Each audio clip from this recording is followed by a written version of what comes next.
Hi, come close if you are a parent, a school owner, or a teacher.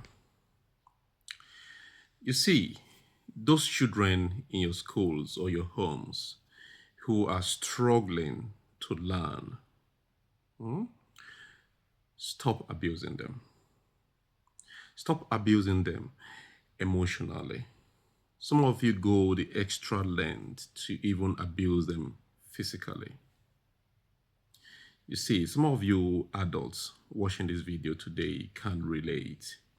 Many of you have struggled in your early years with learning. You have difficulties learning. And you perhaps can relate to some of the challenges you've had while growing up, the physical abuses you experienced, the emotional trauma, the low self-esteem you endured, even up till your adult age now, which is still has been reinforced in your subconscious. Look, you see this category of people who struggle with literacy, who struggle to learn and or rather have learning difficulties. It is not their fault.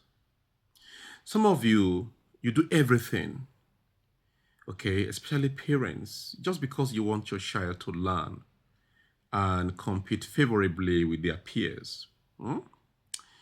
You literally want to open their brain to force knowledge inside them. Sadly, it doesn't work like that. You see, this category of people, they are dealing with a serious challenge. Some of you may not be aware. There is a condition called dyslexia. Okay, now, dyslexia is a neurological learning difference in people.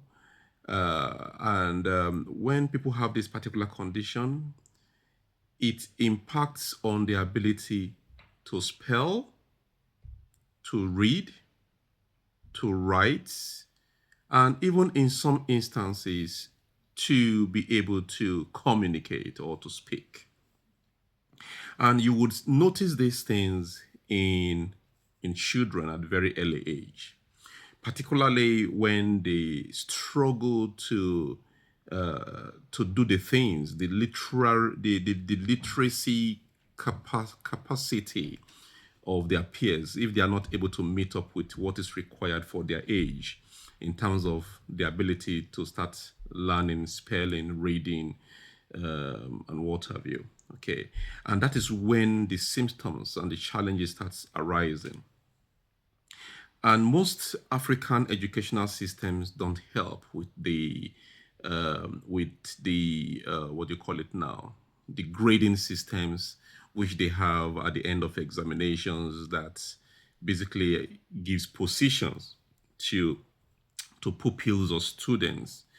You see those particular students that are often coming last in class. You need to go and check those students out properly. You may just realize that they have a significant challenge with dyslexia. Okay. Now, when a child is dyslexic, okay, what happens is they find it difficult to process natural language normally, like an ordinary person. And not ordinary person would process language-based information in the left side of their brain. But dyslexic people process this information in other parts of their brain. Information basically follow through other neurological pathways away from the left side of the brain where normal people process those information. And that's where the barrier starts arising. That's where the challenge is. Okay. So it is a biological problem. It is not the fault of these people that they struggle with literacy. It's not the challenge. It's not what they want for themselves. They actually want to learn. They put in the effort that's required.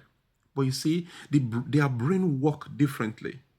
And if the brain is working differently, you should not victimize these people because they're different. All right? So I'm begging you today, please get this information out there to those who may need to hear it. All right? There are so many adults today who have grown from several abusive environments simply because they have difficulty in learning. And these abuses have been reinforced in their subconscious significantly over the years, that it impacts in their ability to believe in themselves. What you need to understand is this: the ability, academic excellence, or the ability to learn and acquire academic knowledge is not the same thing as intelligence. See, there are so many people who perhaps were top of their class